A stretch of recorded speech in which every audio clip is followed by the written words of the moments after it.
Septin, mahasiswa FISIP UI menggugat Anies Baswedan yang hadir sebagai narasumber kuliah kebangsaan FISIP UI, tanggal 29 Agustus tahun 2023. Septin mempertanyakan kebijakan Anies yang melakukan pemotongan gaji aparatur sipil negara (ASN) saat menjabat Gubernur DKI Jakarta.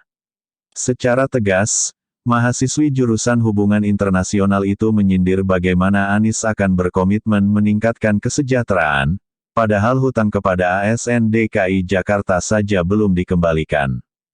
Menanggapi hal tersebut, Anies Baswedan memberikan klarifikasi bahwa pemerintah DKI Jakarta saat itu tidak melakukan pemotongan gaji ASN. Namun dilakukan pemotongan untuk tunjangan kinerja daerah (TKD). Itu pun tidak seluruhnya. Rinciannya, 50% TKD tetap dibayarkan, sedangkan 50% sisanya ditahan untuk kebutuhan bantuan sosial warga DKI Jakarta yang terdampak COVID-19.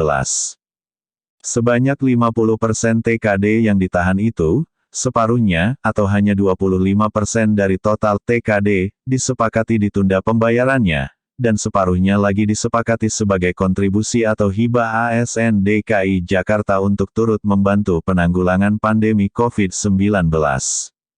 TKD yang ditunda pembayarannya sebesar 25% tunjangan ASN itu disepakati dikembalikan saat APBD DKI Jakarta kembali normal. Anies memastikan bahwa pemotongan TKD ASN DKI Jakarta itu tidak digunakan untuk pembelian alat kesehatan dan bukan untuk vaksin. Namun dipergunakan untuk pengadaan beras, gula, sembako, bagi para tetangga ASN di Jakarta yang terdampak COVID-19. Hal tersebut terpaksa dilakukan karena pada saat yang sama, pendapatan daerah DKI Jakarta merosot tajam. Pemerintah DKI Jakarta kehilangan 52% dari penghasilan 80 triliun, sehingga diperlukan pergeseran beberapa anggaran, salah satunya adalah tunjangan untuk para ASN. Klarifikasi Anies Baswedan itu dibenarkan oleh Pemprov DKI Jakarta. Tindakan itu diatur melalui Peraturan Gubernur Nomor 49 Tahun 2020 tentang rasionalisasi penghasilan pegawai negeri sipil dalam rangka penanganan Coronavirus Disease 2019 COVID-19. Kepala Badan Pengelola Keuangan Daerah BPKD DKI Jakarta, Michael Rolandi, memastikan bahwa seluruh tunjangan ASN DKI Jakarta yang pembayarannya ditunda, telah dibayarkan secara bertahap sejak 2021. Dengan begitu, saat ini sudah tidak ada lagi utang yang belum dibayarkan kepada para ASN DKI Jakarta. Selengkapnya, berikut pertanyaan dan jawaban yang disampaikan Anies Baswedan tentang rasionalisasi TKD ASN DKI Jakarta itu. Sebelumnya, selamat pagi menjelang siang semuanya.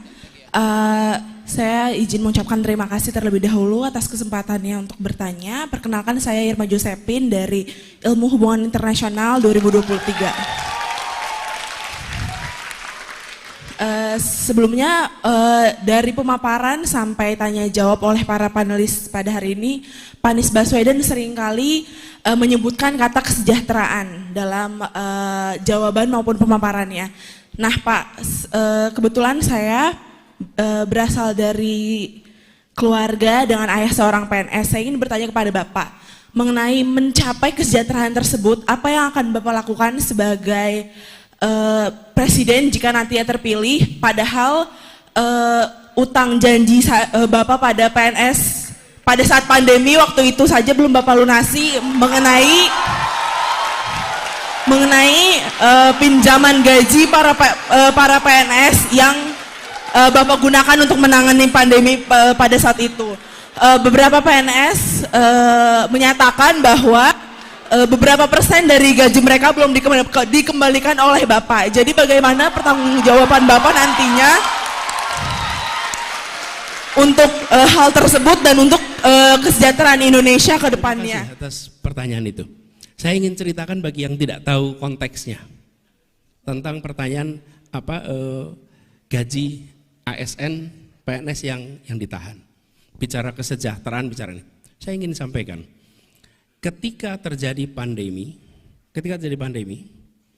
maka pemerintah daerah, termasuk pemerintah pusat, harus melakukan penggeseran anggaran. Untuk apa? Untuk membantu penanganan COVID. Dua aspek.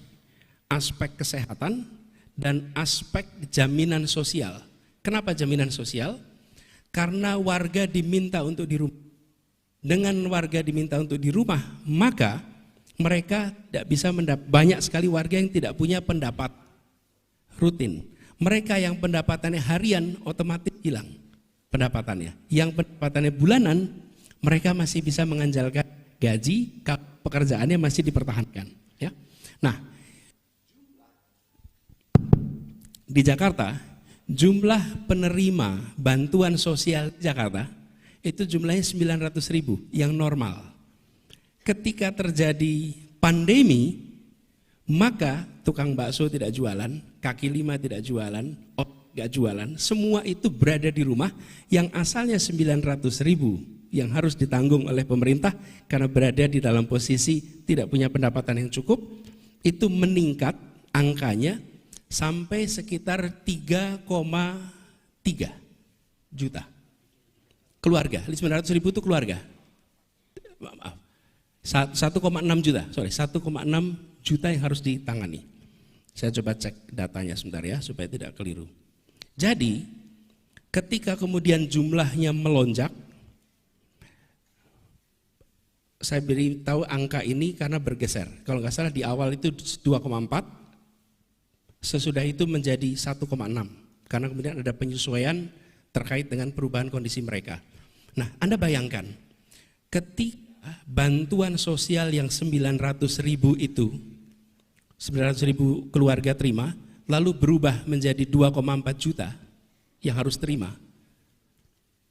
Itu artinya 2/3 penduduk Jakarta harus diberi uang oleh pemerintah, harus diberi bantuan sembako oleh pemerintah. Oke.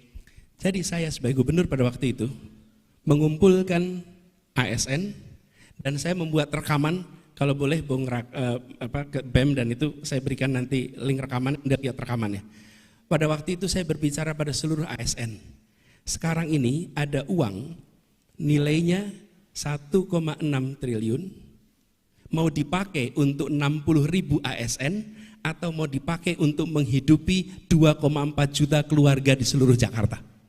Itu TKD-nya, tunjangan kinerja daerah.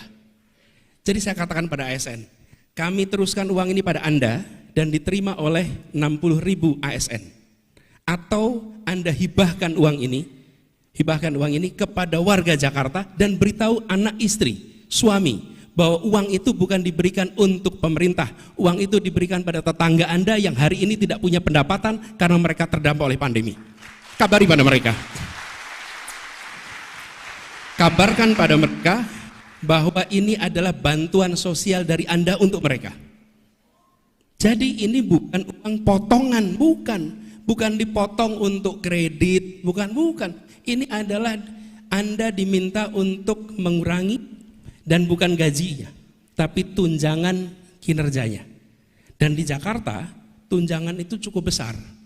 Jadi kalau Anda masuk ke Jakarta itu fresh graduate nilainya bisa 19 juta. Bisa lebih tinggi daripada perusahaan-perusahaan lain.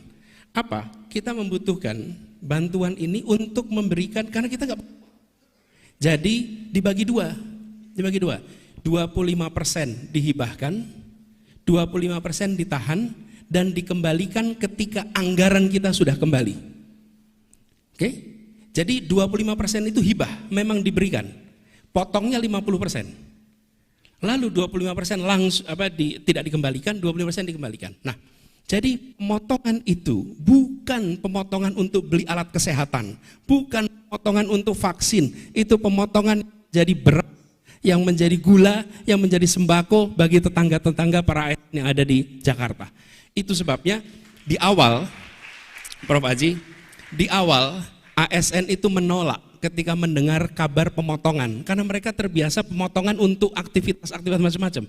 Setelah dijelaskan bahwa ini langsung untuk sembako, Saya katakan pada mereka, lihat dada Anda, di situ ada tulisan abdi negara. Jalankan tugas sebagai abdi negara, berikan 50% itu karena Anda adalah yang terdepan untuk merawat Indonesia kita. Oke? Nah, 25% harus dikembalikan. Kapan dikembalikannya? Ketika APB DKI Jakarta sudah kembali. Kenapa? APBD kita 80 triliun, kontraksi, kehilangan kehilangan tinggal 48%, kehilangan 52%. Anda bayangin, tidak pernah ada dalam sejarah. Dan saya merasa bersyukur sekali, Tuhan mentakdirkan saya menjadi pemimpin di Pemprov DKI Jakarta ketika menghadapi hantaman yang luar biasa itu. Itu pengalaman menghadapi sebuah krisis yang beyond imagination. Kalau Anda, Pak Rektor, Pak Dekan menerima atau hilang 50%, apa yang dikerjakan coba?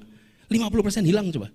Saya bersyukur Tuhan mentakdirkan itu. Dan ini adalah bentuk-bentuk kekayaan pengalaman. Dan sekarang pelan-pelan uang itu harus dikembalikan. Karena hilangnya itu banyak, bayangkan 80 triliun, kehilangan 52%, pelan-pelan itu kembali.